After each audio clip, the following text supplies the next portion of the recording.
Hey guys, once again, welcome back to Speed St Lucia. We're here with one of the newest, I should say, Corvette owners, Andre. We're gonna dive into what makes Andre the love of this car, what he appreciates about this car. So Andre, give us a little brief history on how you got this Corvette and what have you done to it? What is it about? Well, the C5 Corvette has always been my dream car from as long as I can remember. That's the car I always thought would be the car. So I always thought it was beyond my ability to get one. So it was a dream, but I never thought I would have it. This gentleman in St Lucia called Cyrus Calendar, and he's a good friend of mine. And one day I was walking down by his house and I saw this tub sitting in his yard. It's a Corvette tub. And I'm like, you know, what's going on with that car? I was driving a Lexus SC300 at the time. So he said to me, that's a car he's trying to put together, but he has another one in Miami. And if he could sell this, he would sell it, and he would only sell it to somebody he thinks can do it justice. And one of the guys, and I'm one of the guys because I'm a Sensitise boy. And so he put the price down, and I said, okay, goodbye Lexus. You're gonna have to go. So, sold the Lexus, took the Corvette tub, and all the assorted pieces because it's a fiberglass car, and I took it home, and it got here in 3/4 finished. I put it in the yard, and I said, okay, you know what? I will do this myself. I will learn everything on YouTube. So I learned the fiberglass, so I could fix the fiberglass pieces that were broken, and I did my fiberglass work. I got the seats done by the guys in Bottle Wash, but I obviously not doing upholstery. The engine I tinkered with, but it was working. These engines are bulletproof. That's the LS1. That does not mash up. And then it came to doing the body work. And I said, you know what? I could do that myself. I will learn. You kidding? Yeah. So I went online. I was going to buy paint from Sickens, so I went online and I learned how to mix Sickens paint because it's a two-part paint. I learned how to spray because you have to know how to hold the gun at the 90-degree angle and do it and hold the cord behind you because that cord following you if you see you don't hold it. And I painted the car, and I said, you know what, I can clear. Now my brother was a mechanic and a painter, but he refused to help me. He said to me, you can do this. So you had to learn yourself. I had to learn myself. He come and tell me, do this, and he take off. And I cleared it. It came out pretty perfect when I cleared it. I did 3 or 4 coats of clear. The engine was fine. I got the seats upholstered. And I mean, the car was done. It took a year and a half to do it because I was doing it on evenings after work. So I was pretty proud. I was more proud of doing it myself than owning it. Because I never thought I could do that. And that was the best part of getting this car up, was doing it myself. So this Corvette that you have is your own build. Yeah. So nobody else has another Corvette like that in St Lucia. No. Everybody else has an original OEM build from the manufacturer. And I always thought I would have had a convertible, but that's a CO6. So it's built sturdier because the frame is all solid, the corner's nicer. Not that I will ever corner it the way some of the guys here would.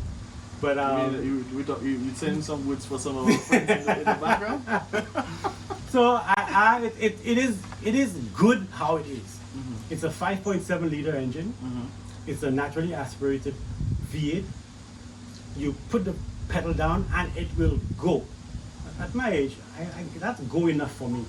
You know, people tell me, people always tell me, put a turbocharger in, and I'm like, yes, it would be faster, but it wouldn't make it any better for me.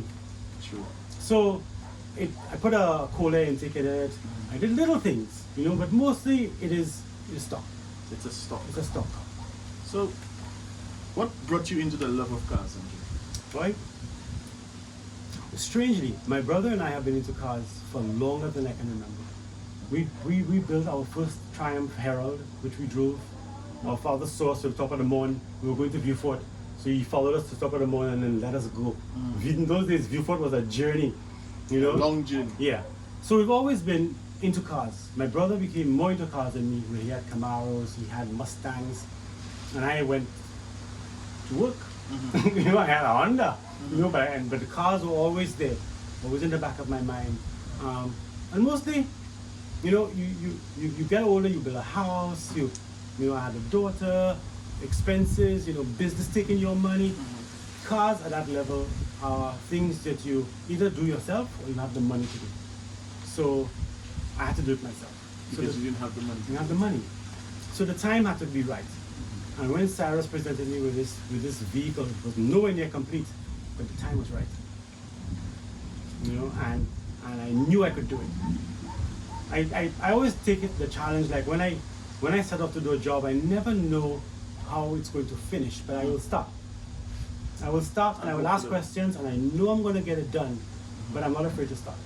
So what would you say to the young upcoming car enthusiasts right now? If we have a lot of guys who endeavor to start their own projects, Yeah. but somewhere along the way, some of them think that they cannot complete it. Did you ever reach a point where, when you started this build, that you hit a snag and you got frustrated and you said to yourself, "Boy, you know what?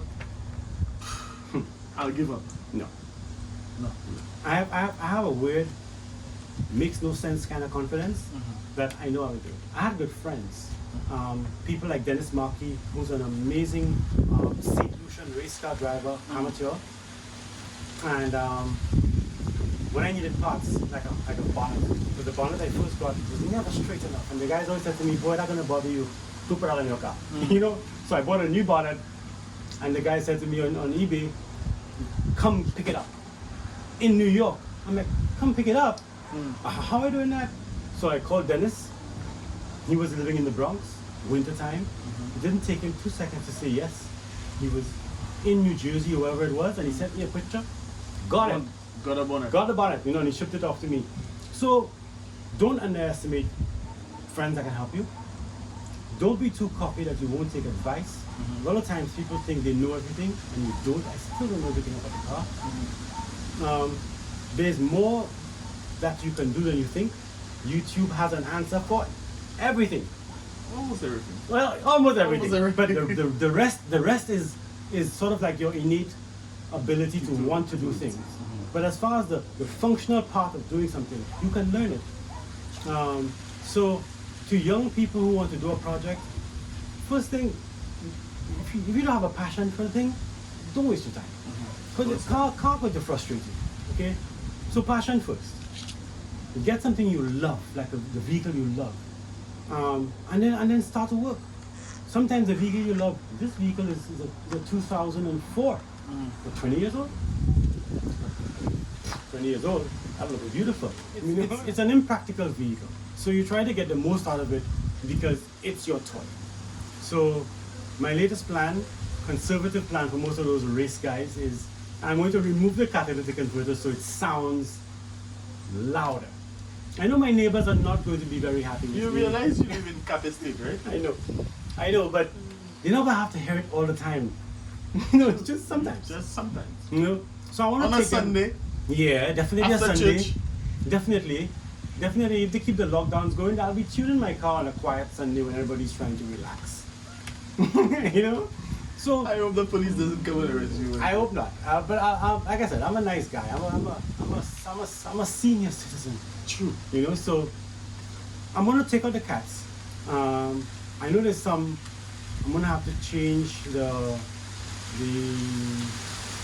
oxygen sensors because that's attached to them.